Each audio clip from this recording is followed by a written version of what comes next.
ഒരു വർഗം ഈ ഇന്ത്യയിൽ ഇല്ലാതായ ഒരേ ഒരു സംസ്ഥാനം കേരളമാണ്. ഒരു വർഗം കേരളത്തിലില്ല. അത് ജന്മിവർഗമാണ്. ജന്മിത്വം അവസാനിപ്പിച്ച ഇന്ത്യയിലെ ഒരേ ഒരു സംസ്ഥാനം. അത് ജനാധിപത്യ വിപ്ലവത്തിൻ്റെ ഭാഗമാണ്. ജനാധിപത്യ വിപ്ലവത്തിൻ്റെ ഭാഗമായിട്ട് നടന്ന ഭൂപ്രഭുത്വം അവസാനിപ്പിക്കുന്നതിൻ്റെ ഭാഗമായിട്ട് ജന്മിത്വം അവസാനിപ്പിച്ച സംസ്ഥാനം കേരളമാണ്. ഈ ജന്മിത്വം അവസാനിപ്പിച്ചാൽ സ്വാഭാവികമായിട്ട് ഉണ്ടാവാൻ സാധ്യതയുള്ളത് ഒരു ഇടത്തരം ജനവിഭാഗത്തിൻ്റെ വളർച്ചയാണ്. അത് കേരളത്തിൽ സംഭവിച്ചിട്ടുണ്ട്.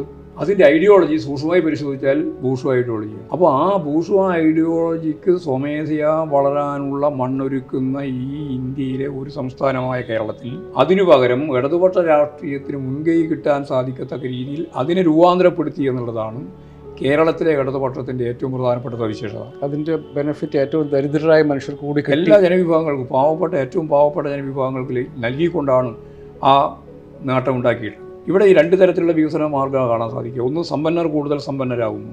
അദാനിയെയും അംബാനിയെയും ലോകത്തിലെ ഏറ്റവും വലിയ മുതലാളിമാരാക്കാൻ ശ്രമിച്ചുകൊണ്ടിരിക്കുന്നു. അത് കോൺഗ്രസും ശ്രമിച്ചു, ഇപ്പോഴും BJP ശ്രമിക്കുകയാണ്. അവരുടെ ഉന്നതാണ്.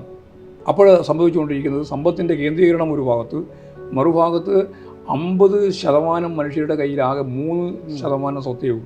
87% സമ്പത്ത് 10%-ൻ്റെ കയ്യിലാണ്. ഇതാണ് ഇന്ത്യൻ സമ്പത്ത് വ്യവസ്ഥയുടെ ചിത്രം. അതിൽ നിന്ന് തികച്ചും വ്യത്യസ്തമായൊരു ചിത്രമാണ് കേരളം കൈകാര്യം ചെയ്യുന്നത്.